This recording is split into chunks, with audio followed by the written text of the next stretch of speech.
বৈষম্য বিরোধী ছাত্র আন্দোলনে রফিক তানভীর সহ সকল শহীদদের স্মরণে ও খালেদা জিয়ার সুস্থতা কামনায় আলোচনা সভা ও দোয়া মাহফিল অনুষ্ঠিত।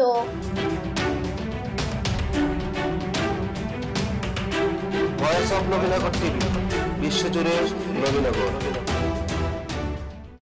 মোহাম্মদ চান বাদশার পাঠানো তথ্য ও ভিডিও চিত্রে 6 ডিসেম্বর 2024 নবীনগর উপজেলার বড়িকান্দি ইউনিয়ন বিএনপির আয়োজনে গণিশা মাজার প্রাঙ্গণে বড়িকান্দি ইউনিয়ন বিএনপি সভাপতি নাজমুল হোসেন শেকিলের সভাপতিত্বে নাসির উদ্দিন ও দেলোয়ার হোসেন সোহেলের সঞ্চালনায় আলোচনা সভা ও দোয়া মাহফিলে প্রধান অতিথি হিসেবে উপস্থিত ছিলেন ব্রাহ্মণবাড়িয়া জেলা বিএনপির আহ্বায়ক ও নবীনগর উপজেলা বিএনপি সভাপতি অ্যাডভোকেট এম এ মান্নান। অনুষ্ঠানের প্রধান বক্তা হিসেবে বক্তব্য রাখেন নবীনগর উপজেলা বিএনপি সাধারণ সম্পাদক নাজমুল করিম।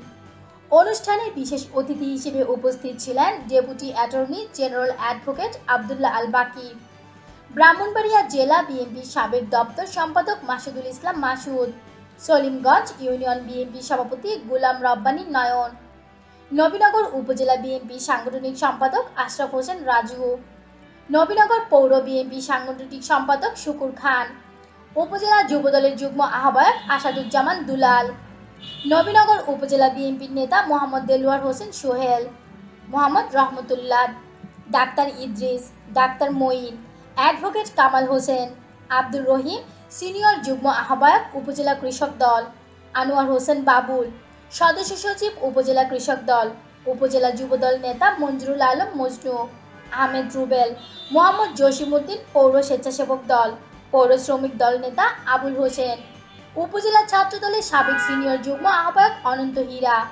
পৌর বিএনপির নেতা সাইফুল ইসলাম সোহেল, মনাব্বর হোসেন, স্বেচ্ছাসেবক দলনেতা কাবিল কুদ্দুস প্রমুখ।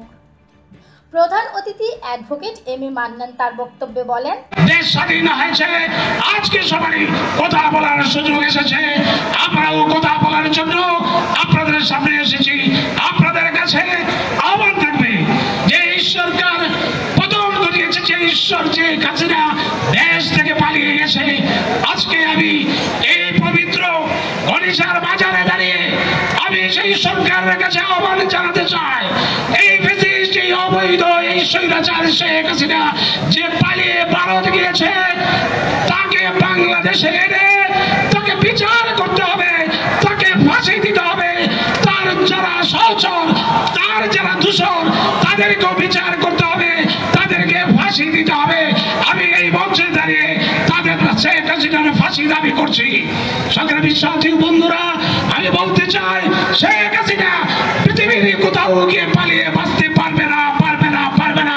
তাকে পৃথিবীর যে কোনো জায়গা হতে ধরে নিয়ে এসে বাংলাদেশের মাটিতে তাকে বিচার করে তাকে ফাঁসি দিতে হবে, দিতে হবে, দিতে হবে। অনুষ্ঠানে বক্তব্য রাখেন ছাত্রদল, যুবদল, কৃষক দল, স্বেচ্ছাসেবক দলের নেতাকর্মীরা। অনুষ্ঠান শেষে ছাত্র আন্দোলনের শহীদদের স্মরণে খালেদা জিয়ার দ্রুত সুস্থতা কামনায় বড়িকান্দি মাজার মসজিদের ইমাম দোয়া পরিচালনা করেন। আদিবুল ফাত Talukdar, voice of Nabinagar TV.